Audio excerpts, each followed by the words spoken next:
Bonsoir. Bienvenue dans cette petite atelier démonstration. Alors, on est l'association Hacking Provence. Hacking Provence, c'est une association loi 1901 qui est basée à Aix-Marseille.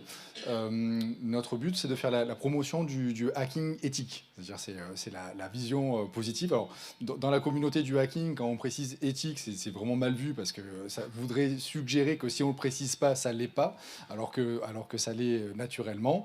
Le hacking, qu'est-ce que c'est? C'est de aborder les technologies sur un point de vue qu'on appelle disruptif, c'est-à-dire essayer de défaire les choses pour les reconstruire en mieux ou en plus drôle. Parce qu'il y a des fois des technologies qui ne sont pas forcément drôles nativement, mais par contre, en bidouillant quelques petites choses, elles deviennent d'un coup extrêmement rigolotes. C'est ça le principe. En décortiquant les technologies, on se rend compte évidemment des points forts et des points faibles, donc des choses à améliorer et des choses qui sont intéressantes à observer de la part du travail des ingénieurs ou des techniciens, à dire ouais, c'est super intelligent de l'avoir fait comme ça. Et par nature, quand on trouve des points faibles, c'est aussi en termes de cybersécurité un enjeu très intéressant. On a une adhérence assez forte avec la cybersécurité sur ces penchants, sur ces aspects-là. Alors, on connaît le hacking sur le plan technologique informatique. Ça, c'est on va dire la plus grande de la communauté. Mais on a aussi de la pratique du hacking, par exemple dans la biologie, où on a des biohackers qui vont prendre des graines génétiquement modifiées, qui vont décortiquer le génome, le comparer avec un génome non modifié pour voir quels sont les gènes qui ont été activés, désactivés, pourquoi, comment, etc. On a aussi du hacking dans, par exemple, le développement des entreprises. On appelle ça le growth hacking. C'est comment, à partir d'une petite start-up, la faire rayonner le maximum pour, on va dire, acquérir du terrain.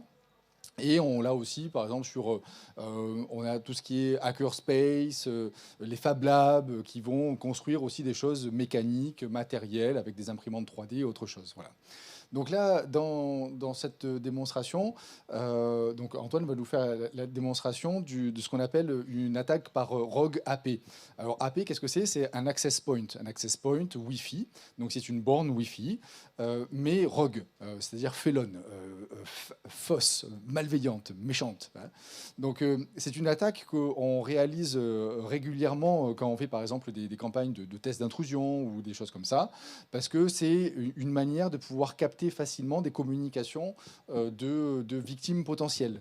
Voilà. Donc là, cette démonstration, elle a un but pédagogique, hein, évidemment, c'est de vous montrer, donc en cas réel, quels sont les risques que vous prenez quand vous vous connectez à des bornes Wi-Fi que vous ne maîtrisez pas. Alors, celle de la maison, vous la maîtrisez, il n'y a pas de problème, hein, c'est vous qui la configurez, il n'y a pas de souci, a priori. Celle du boulot, ça aussi, il n'y a pas de problème, c'est géré. Par contre, toutes les autres bornes Wi-Fi, potentiellement, elles sont hostiles. Donc, que ce soit à l'hôtel où vous allez, ici dans un salon, à la gare SNCF, dans un aéroport, etc., potentiellement, il y a quelqu'un qui a pu mettre en place une borne Wi-Fi avec un nom aguicheur sur laquelle vous allez vous connecter, vous disant c'est bon, je vais accéder à l'internet, j'en ai besoin et je vais essayer de ne pas payer. Sauf que ça pourrait être une fausse, donc une rogue AP avec une exploitation derrière. Voilà. Donc sous vos yeux ébahis, Antoine va vous faire cette démonstration. Merci pour l'intro. Donc moi, c'est Antoine Maïro. Je me suis formé en autodidacte à la cybersécurité. Après, j'ai un background plutôt en neurosciences. Et là, je me forme en ce moment au métier de DPO, donc dans la protection des données. Donc voilà, et j'espère que cette présentation va être un peu interactive et sympa, parce que voilà, on a fait une grande journée de colloques, d'ateliers. Donc là, c'était pour clore avec quelque chose d'un peu plus léger, d'un peu plus sympa, et qui est à destination des non-initiés, et qui pourra peut-être aussi intéresser les initiés qui ne connaissent pas ces attaques-là de manière plus spécifique. Donc voilà. Donc comme l'a dit Julien, l'idée c'est de viser un peu des points d'accès qu'on trouve voilà, à Starbucks, dans des gares ou autres, d'en faire des copies et d'inciter les utilisateurs à se connecter dessus et voir ce qu'on peut faire. Donc déjà en 2016, il y a Avast qui avait fait une opération de sensibilisation par rapport à ces techniques durant le Mobile World Congress. Et donc pendant 4 heures, ils ont fait des faux points d'accès dans l'aéroport de Barcelone. Et ils ont capturé près de 8000 paquets réseau, 8 millions, même ouais, 8 millions. Et donc, il y a vraiment eu beaucoup de trafic, et ils ont pu faire des stats, dire qu'il y avait 50% de personnes avec des iPhones, 45% avec Android, que tant de personnes utilisaient Facebook, Instagram et autres. Donc voilà, c'est des choses assez basiques, mais c'est ce qu'on peut faire juste en écoutant les paquets réseau et en observant, quoi. Donc, on va voir un petit peu la mise en place rapide d'un point d'accès Wi-Fi malveillant, voir ce que c'est que la capture de paquets réseau et son exploitation, montrer une attaque un peu plus active qui s'appelle l'usurpation DNS, on va expliquer ce que c'est bien évidemment, et ensuite parler de faux portails captifs. Donc là, si vous voulez bien... Ouais, trop près, ouais, merci. À plus près, ok. Merci. Donc là, si vous voulez bien prendre vos téléphones, donc tout le monde ne pourra pas se connecter, j'ai mis une limite à 10 appareils, histoire de ne pas être moi-même en buffer overflow. Donc là, il y a un Wi-Fi qui s'appelle Access Security Wi-Fi, qui n'est bien évidemment pas fait par l'organisation de Access Security. Donc là, voilà, moi j'ai juste un terminal qui s'occupe de juste mettre en place le point d'accès. Ensuite, j'ai un terminal qui fait du sniffing, donc où juste on observe en temps réel les paquets réseau. Et ensuite, je relance une instance de l'outil qui me sert pour l'AP qui s'appelle Wi-Fi Pumpkin pour voir les clients qui sont connectés. Donc là, on peut voir mon MacBook, R de Antonio, avec l'adresse IP qui a été accordée sur le réseau. Ensuite, les adresses MAC, qui sont les identifiants uniques des appareils. Et ensuite, un peu des infos, donc voilà, la marque, tout ça. Donc voilà, là, on a les personnes qui sont connectées. Là, le trafic. Alors, sachant que même quand on ne fait rien avec l'appareil, il y a du trafic, donc que ce soit de mise à jour, Apple, de voir si on a des messages avec Messenger ou autre. Et encore une fois, ça donne des infos. Donc, ça dépend le type d'attaquant, le but de la manœuvre. Mais voilà, rien que d'observer comme ça, c'est utile. Donc là, on voit des URL donc en HTTPS, par exemple, qui sont sécurisés. Là, en rouge, donc l'outil BetterCap nous signale qu'il y a du trafic réseau en HTTP, qui est donc un protocole non sécurisé. Et donc voilà, c'est déjà une base. Donc pour les personnes qui ne connaissent pas trop, le protocole HTTP est donc totalement en clair. Donc tout ce qui transite entre l'appareil du client et le serveur, par exemple d'un site web, le transfert va être totalement en clair. Donc si on se place à l'extérieur et qu'on observe, donc dans une attaque de type man in the middle, ou on peut dire même machine in the middle pour être plus neutre, on peut avoir tout le contenu de l'échange. Alors que sur un transfert en HTTPS, il y a une authentification avec un certificat qui comme entoure tout l'échange d'un tunnel de cryptage et qui empêche d'observer. Donc voilà, j'ai fait mes petites recherches et actuellement en France, 20% du trafic est toujours en HTTP. Donc j'ai trouvé voilà, un site d'un plombier sur Paris, un site publicitaire cocotte en fonte dans les favoris de ma mère, qui le consulte souvent. 2 sites voilà, du médico-social marseillais, dont une unité hospitalière, un site donc, de France Apprentissage, l'école des Beaux-Arts de Marseille, et 2 grands fabricants de matériel audiovisuel. Donc voilà, moi-même j'étais vraiment étonné. Donc voilà, l'HTTP est encore là. Donc pour les personnes qui sont sur l'AP, sur le point d'accès, pardon, si c'est possible, donc je vais afficher des URL, si c'est possible d'aller dessus. Alors il n'y a pas de risque à proprement parler, mais c'est pour la démo. Donc voilà, s'il y a des personnes motivées,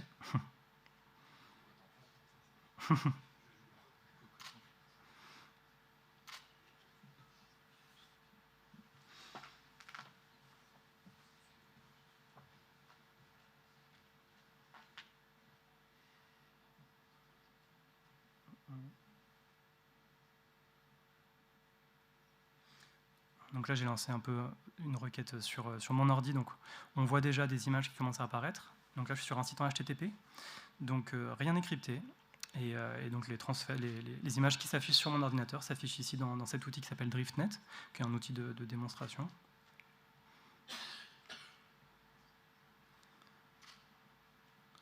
Alors je ne sais pas si c'est le réseau qui bug ou si personne n'a eu la motive de taper les URL.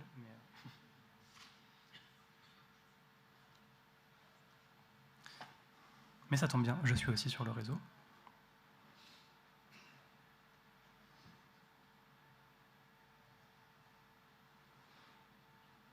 Donc là, je suis sur le site de Prodip Guitar, qui est encore un site de Prodip, mais...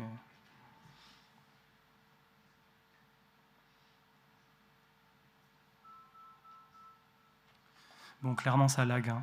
On est sur la connexion. Donc voilà, ça c'était pour illustrer l'aspect non sécure des connexions HTTP. Ensuite, c'est sympa d'afficher des images, mais il y a d'autres choses qui sont encore plus intéressantes, comme par exemple récupérer des identifiants de login. Donc encore une fois, si quelqu'un est motivé de taper vulnweb et login sur Google, c'est un site spécialisé pour illustrer des vulnérabilités.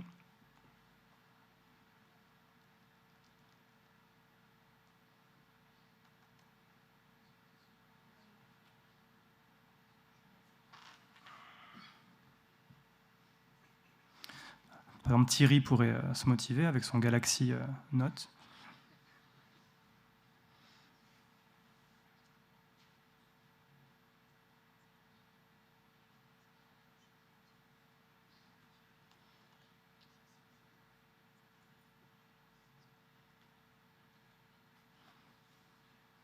Bon, après, je crois que là, il y a quand même un peu trop d'appareils.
Ok, donc là j'ai réussi à charger la page de login sur mon ordinateur, donc je vais rentrer un identifiant.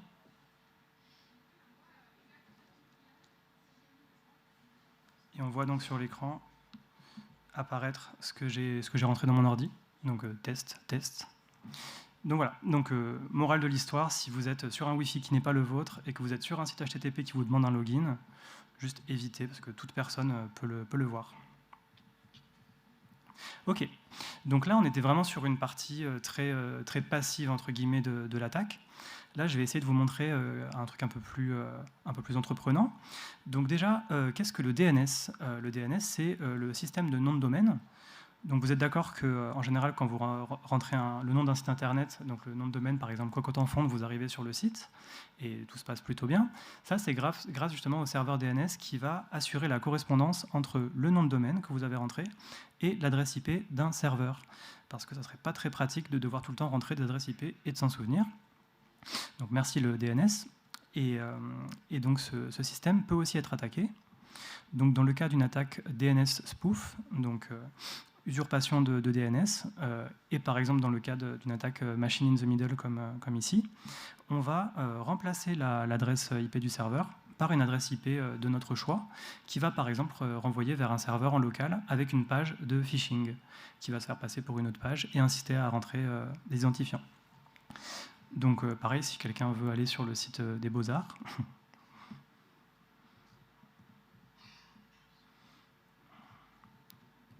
donc là, moi, je vais lancer un serveur web sur ma machine.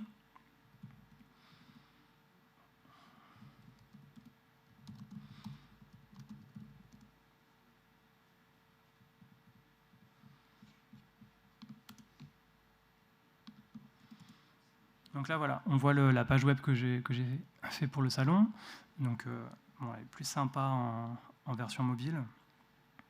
Mais voilà, ça reprend un peu le salon Access avec un truc qui demande à rentrer des logins. Voilà, on a toutes et tous des logins pour avoir notre badge.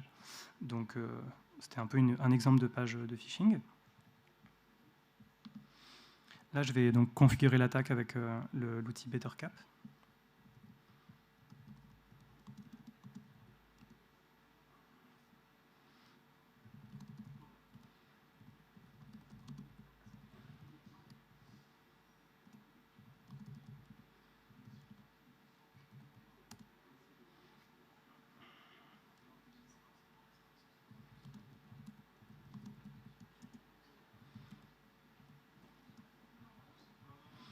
Donc là, j'arrête le point d'accès pour créer des déco-recos, ce qui peut faire que la personne ne va pas se rendre compte qu'elle est déconnectée, mais ça va pouvoir permettre de lancer l'attaque.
Ok.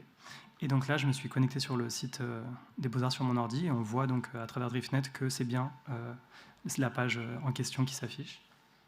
Je ne sais pas si avec la caméra on peut voir d'ici, mais...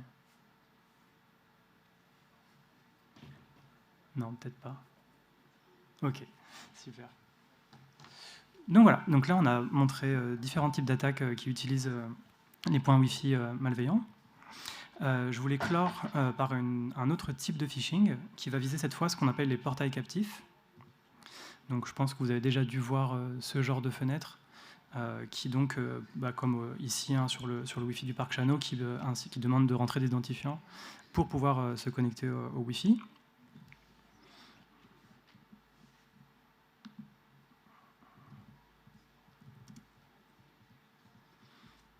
Donc je vais arrêter mon serveur.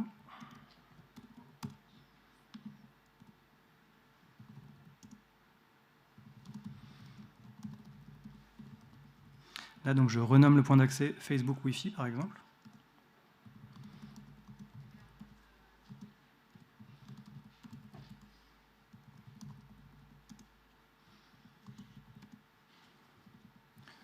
Donc là, si on regarde ce qu'il y a sur mon serveur en local, il n'y a rien, parce que je n'ai pas lancé le point d'accès. Bon test.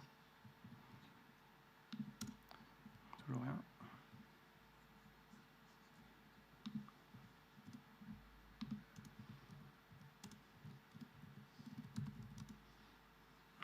C'est bon?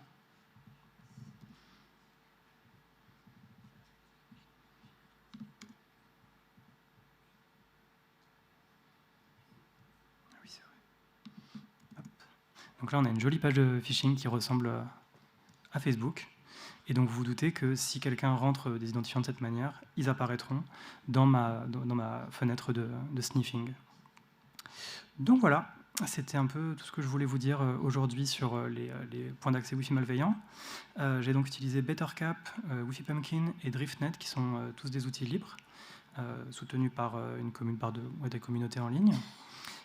Sinon, en guise d'ouverture, donc là j'ai montré des attaques qui visent plutôt l'extérieur, on va dire, dans des lieux publics, tout ça. Mais c'est aussi très, très facile d'attaquer des Wi-Fi d'entreprise, en tout cas qui ne sont pas spécialement sécurisés, ou même des Wi-Fi aussi publics. Hein. C'est-à-dire que là, ça aurait été très simple de viser le Wi-Fi ouvert Parc Chano, d'envoyer des signaux qui empêchent tous les clients de se connecter, et ensuite de faire un clone de ce point d'accès, en copiant aussi l'esthétique du portail captif. Donc voilà, ça se fait aussi à la maison avec les Wi-Fi de domicile, où on crée une copie, on rend indisponible l'officiel et on récupère des clés WPA. Donc voilà. Donc même quand un système est dur, voire impossible à craquer, avec l'ingénierie sociale, on peut y arriver. Et donc c'est bien de s'en prémunir. Voilà.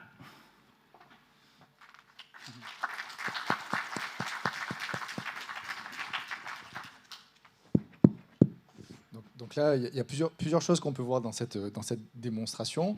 C'est, encore une fois, faire vraiment très attention dans les Wi-Fi dans lesquels vous vous connectez, on considère que ces Wi-Fi-là sont des Wi-Fi hostiles, faire attention au type de sécurité sur des sites que vous utilisez, notamment quand ils sont en HTTP. Bon, si c'est HTTP pour consulter des choses, c'est pas forcément gênant, sauf que l'attaquant qui serait au milieu pourrait savoir ce que vous êtes en train de faire. Il aurait accès à certaines informations, ne serait-ce que sur les sites que vous êtes en train de visiter, qui peut, en fonction des sites qu'on visite, donner des renseignements sur nous. Attention aussi aux informations que vous allez déposer dans ces sites-là, notamment le portail captif avec l'authentification. Aujourd'hui, on nous habitue, et c'est pas forcément très bien en termes de sécurité, à nous authentifier dans certains sites par nos authentifiants, nos identifiants Facebook, Google, etc., alors que c'est pas des sites Facebook ou Google. Et ça, en soi, ça nous acculture à une mauvaise chose, c'est-à-dire rentrer des identifiants d'un autre site sur un site qu'on ne maîtrise pas ou qui n'a pas de lien complètement évident. Voilà, il y a une autre chose aussi qui est intéressante quand on fait comme ça des démonstrations, c'est que la différence entre la réalité et dans les films. Dans les films, vous voyez, vous regardez NCIS, ça s'affiche, machin, l'autre il fait comme ça, tiens, je vais prendre la main sur la caméra, oh, je vais zoomer, j'ai la plaque d'immatriculation, je sais s'il s'est rasé hier ou pas. Non, ça c'est les films, ça les films. Or, c'est un gros raccourci de ce qui se fait dans la vraie vie. Dans la vraie vie, ça demande beaucoup de temps, beaucoup de patience, beaucoup d'acharnement. Tu as passé beaucoup de temps à monter cette maquette parce que ça, voilà, il y a tout un tas de choses à faire.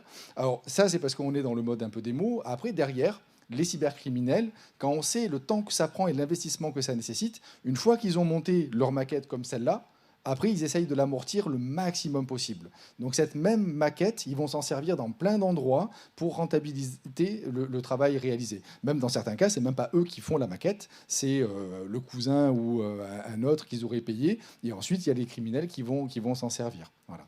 Donc c'est intéressant aussi de se confronter à la réalité pour observer cette chose-là. Merci beaucoup. Merci à vous. Si vous avez des questions.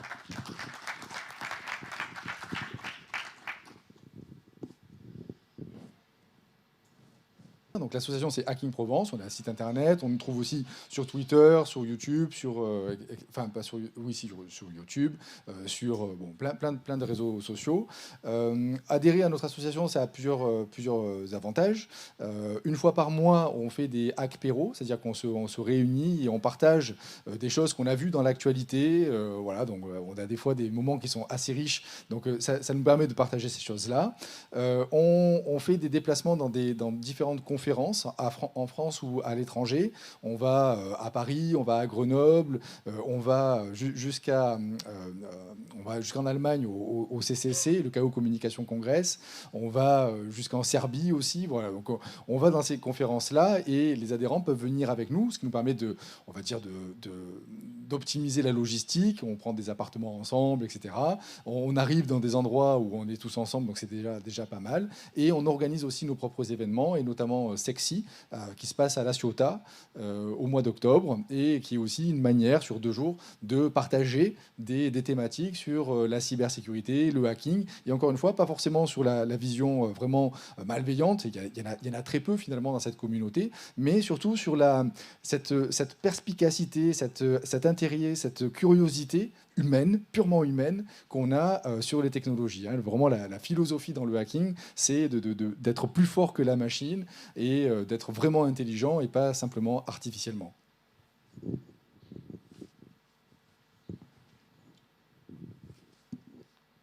D'autres questions ? Donc n'hésitez pas, il n'y a pas besoin d'avoir, des fois on nous pose la question, est-ce qu'il faut un gros skill technique, etc. Non, déjà c'est le plaisir d'être ensemble, et on partage des choses mais vraiment très larges. Culturellement, c'est très intéressant d'aller derrière le miroir, et c'est ce qu'on fait. Donc si un jour vous vous êtes posé la question, tiens, mais il y a quoi dans mon sèche-cheveux, et si je l'ouvrais pour voir comment c'est fait dedans, venez, vous êtes les bienvenus, c'est exactement l'état d'esprit qu'on a. On regarde ce qu'il y a dedans. Et petite question, est-ce qu'il y a des filles à Hacking Provence ? Oui, plein. Venez, il y a plein de filles. Alors, dans la communauté, dans la communauté hacking, en fait, il y a énormément de